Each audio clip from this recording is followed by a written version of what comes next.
Hello friend, तो ये Sunday का क्लिप है होशंगाबाद के मार्केट का। हम लोग गए थे बाज़ार, तो बर्तन की दुकान देख के है ना मेरा मन हुआ कि ये कांटे वाली चम्मच मैं भी ले लेती हूँ। पर जो हमने पसंद किया था ना वो पूरा सेट था, मतलब उसमें हर प्रकार की चम्मच थी। पर मुझे हर प्रकार से नहीं लेना था, मेरे पास रखी है, मुझे सिर्फ यही वाली लेनी थी, कांटे वाली। तो फिर उन्होंने दूसरी निकाल के दे दी थी, कह लगे अगर आपको चाहिए तो आप पूरा सेट ले लो या फिर इसमें से ले लो। तो ये देखिए जो हाथ में ना वो भी अच्छी लग रही थी, पर मैंने सिंपल वाली ही ली थी क्योंकि ये है ना ये पिंक ब्लू वाली हो रही है, ये सारा सेट है। ये देखिए सामने नहीं कितनी अच्छी लग रही है।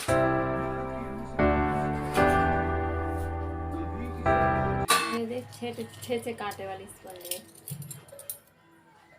बहुत अच्छी लग रही थी मेरे को ये। और ये देख के सही बताऊँ तो मैगी खाने की इच्छा हो रही है, पर लेकर तो आई हूँ, पर मैगी एक बार भी नहीं बनाई थी। हम देखती हूँ क्योंकि मेरे पास से दो थे जो मैं मेले से लेकर आई थी, तो एक घूम गई थी, एक है पर इसके ना यहाँ के जो ये दांत हैं ये मुड़ गए थे, तो इसलिए फिर मैंने दूसरी खरीद ली, मजबूत वाली है ये।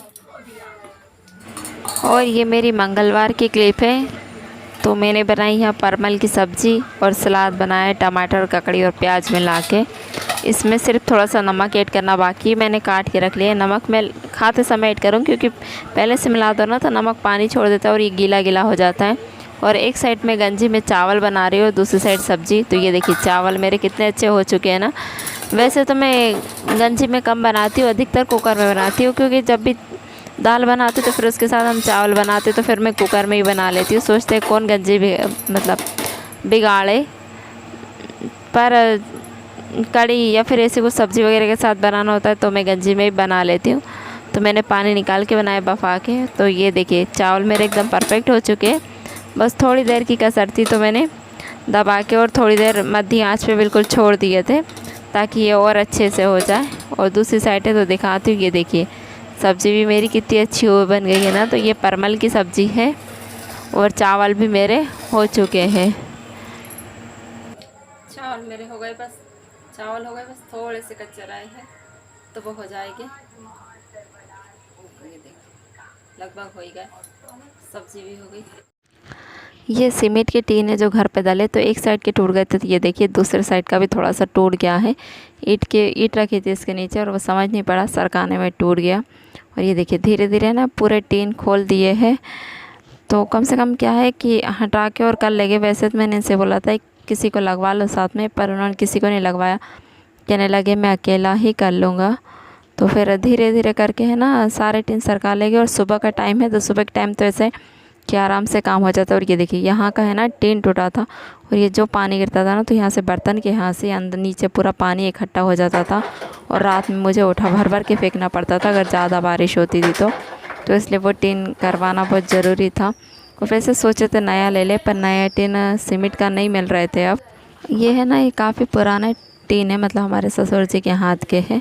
तो फिर सोचा चलो इनको ही सरका के सेट करते हैं। और मैंने यहाँ से धीरे धीरे अपना पूरा बिस्तर हटा लिया था क्योंकि मेरा टीन खुल रहा है तो पूरा घर गंदा हो जाएगा। तो मैंने वॉच वगैरह सब हटा ली थी और बिस्तर सब सामान सब ले गई थी। वैसे तो मैं बताऊँ गेहूँ छान रही थी, सोचा गेहूँ छान लूँ नहाने से पहले, पर मुझे पता नहीं था कि ये टीन करने बैठ जाएगी, और ये बैठ गए टीन करने। तो मुझे सब छोड़ छाड़ के और यहाँ पर सब सामान हटाना पड़ा था। तो ये देखिए हमारा नारियल पे कितने सारे नारियल लगे ना, और हवा चल रही ठंडी ठंडी। पर क्या होता है कि ये नारियल गिरने के कारण ही हमारा टीन टूटा था और बारिश का पानी अंदर आता था। और इसकी टांगन जो है ना वो भी सूख जाती है ना, तो सूखने के बाद गिरती है तो डर लगता है। वैसे तो इसको कटवाना है पर कटवा नहीं पा रहा है, क्योंकि जब भी इसको कटवाने की सोचते हैं ना तो इसमें फल लग जाते हैं और कहते हैं फल वाला पेड़ नहीं काटना चाहिए।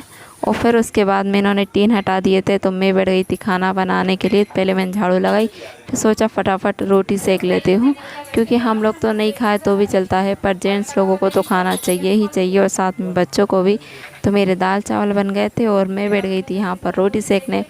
और ये भी आ गए थे तो वो कह रहे थे कि बस तुम तो मोटी मोटी बना लो। पर सही बताओ ना तो मोटी रोटी मुझसे नहीं बनती, मैं चाहे थोड़ी बड़ी बनाती हूँ पर पतली रोटी बनाती हूँ। तो मैंने कहा कि कोई बात नहीं, मैं सिर्फ 6-7 रोटी सेकूँगी, 4 भैया की और 5 आपकी बस। और फिर तो मैं आटा उठा के रख दूँगी। और ऐसा कह के मैंने जल्दी अपनी 8-10 रोटी पूरी ही सेक ली थी। हाँ, क्योंकि है ना उनका भी कहना सही था, क्योंकि धूप बहुत तेज़ हो रही थी और ये शाम हो गई, मतलब काम करते करते मुझे पूरी शाम हो गई थी। शाम के करीब 8 बज रहे हैं और मैं नहा कर आई हूँ और फिर मैंने सारे भगवान जी वगैरह पूरा साफ़ किया और फिर पूजा की है। हे गाइस, कैसे आप सब? स्वागत है आपका मेरे यूट्यूब चैनल मोना बदरिया व्लॉगर में। मैं हूँ आपकी फ्रेंड मोना। उम्मीद करती हूँ आप सब बहुत अच्छे होंगे। तो आज मैंने पूरी दीपावली जैसी साफ़ सफाई कर दी, घर एकदम पूरा क्लीन कर दिया है, बर्तन का रैक वगैरह सब हटा दिया कुछ। तो है ना, बहुत कुछ तो मैं कर चुकी थी और ये बहुत कुछ डब्बे वगैरह जैसा मैंने बाहर रखे थे तो इनको वॉश करना बाकी है, तो इनको मैं सुबह करूँगी। और बर्तन का रैक भी। और ये देखिए घर मेरा कितना क्लीन लग रहा है ना, बिल्कुल दीपावली जैसा। मैंने पूरा साफ़ कर दिया, कुछ भी कचरा नहीं रहने दिया, पूरा एकदम क्लीन हो गया है। परेशानी तो हुई थी पर कोई ना, मैंने पूरा एकदम सब अच्छे से कर लिया है। और बाकी का फिर जो भी बचा है वो मैं अगले दिन या तो सुबह करूँगी या फिर शाम में। तो ये देखिए कितने सारे बर्तन साफ़ कर लिए थे ना, कुछ डब्बा डब्बी बाकी थे तो उनको मैं ऐसे एक एक साफ़ करते जाऊँगी और इसका सामान उसमें करके फिर कर लूँगी उनको ठीक। बस दिया बत्ती की है। और आज जब मैं बताऊँ ना तो इतनी थक गई ना मैं बहुत ही ज़्यादा, क्योंकि आज मैंने अपना ऑल टोटल मतलब घर के ना वो टीन वगैरह सेट करने थे। तो घर खोला था तो मैंने सोचा चलो एक बार सफाई भी हो जाएगी ताकि फिर बरसात में दिक्कत ना हो। तो ऐसे तो हमको लगता है साफ़ है, पर जब करने बैठो ना तो बहुत कचरा निकलता है। तो बहुत कुछ कर चुकी है और बहुत कुछ है तो डब्बा डब्बी मतलब बहुत से बाकी भी है धुलने के। वैसे तो मैं हर कभी धोते रहती हूँ पर हो जाते हैं गंदे, क्योंकि जब गाँव का है और हवा वगैरह चलती है तो धूल में हो ही जाते हैं। तो अब सोच रही हूँ कल सुबह खाली कर करके धोऊंगी। अभी तो मैंने जो गेहूँ वगैरह साफ़ किए मतलब छान के रखे थे उनको सोच रही हूँ बेल लेती हूँ, पहले खाना बनाऊँगी इसके बाद नहीं करूँगी। और 2-3 दिन से मतलब मैंने कोई भी वीडियो शूट नहीं किया था, बस थोड़ा थोड़ा ही शूट किया था। तो वो मैं सोच रही हूँ आज आपको पूरा करके और दिखा देती हूँ।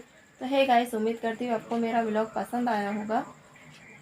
अगर पसंद आया हो तो प्लीज़ मेरे चैनल को लाइक करना, सब्सक्राइब करना, बेल आइकन को प्रेस करना ताकि मैं जब भी कोई नई वीडियो अपलोड करूँ तो उसकी नोटिफिकेशन आपको मिल जाए। और अगर आप नए हो तो प्लीज़ सब्सक्राइब किए बिना मत जाना अगर पसंद आता है। वो वाला रूम कंप्लीट हो गया, ये वाले रूम की मतलब 3 बजे सेट करना, क्योंकि है ना ये रूम हमने वैसे ही बनवाया था और बीच में से इसकी सिर्फ ऐसे ही मतलब बाँस लगा दिया था, कुंदे वगैरह कुछ नहीं लगे, सिर्फ उस साइड से और इस साइड से लगे। और जब हवा चलती है ना तो ये उड़ते हैं और डर लगता है कि कहीं उड़ नहीं जाए, क्योंकि अधिकतर ये घर पे होते नहीं है, मैं और आयु अकेले होते हैं तो डर भी लगता है। और अभी फ़िलहाल में टीन कर लेते हैं, फिर बाद में फिर इसका जो थोड़ा बहुत जो काम बाकी है, थोड़ा नहीं मतलब बहुत कुछ बाकी है, दीवारों का प्लास्टर वगैरह होना है। और इस साइड विंडो रखी है मैंने और विंडो के ऊपर से थोड़ी सी जगह खुली है तो वहाँ से भी दीवार कंप्लीट करना है। तो देखो अब कब होता है ये। पर ये भी है कि ये रूम मतलब बन गया, उसी में मुझे काफ़ी सहारा है, क्योंकि मेरी वॉशिंग मशीन मशीन, सिलाई मशीन, गोदरेज, फ्रिज तो खैर मैंने अभी ली है, पर ये सारी चीज़ें इसमें आ गई है। मतलब ये एक और पलंग है, वो सोफ़ा वगैरह, तो अब मुझे दिक्कत नहीं होती। जैसे अगर मैं स्टिचिंग वगैरह कुछ करती हूँ या फिर जैसे सामान है गेहूँ वगैरह तो ये मेरा रखा है। अभी बिस्तर पेटी भी रखी है, तो काफ़ी कुछ सामान मतलब इस रूम में आ गया है। और वो वाला रूम मेरा खाली हो गया तो अच्छा भी लगता है ना खाली खाली रूम। और थोड़ा बहुत इसका जो काम बाकी है वो फिर आराम से फिर बाद में करवाएंगे।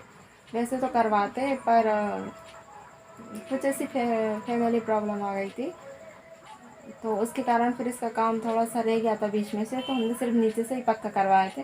वैसे ही बताओ ना तो उसको भी चिकना नहीं करवा पाए थे प्रॉब्लम के कारण। पर अब सोचते हैं कोई बात नहीं फिर करवा लेंगे।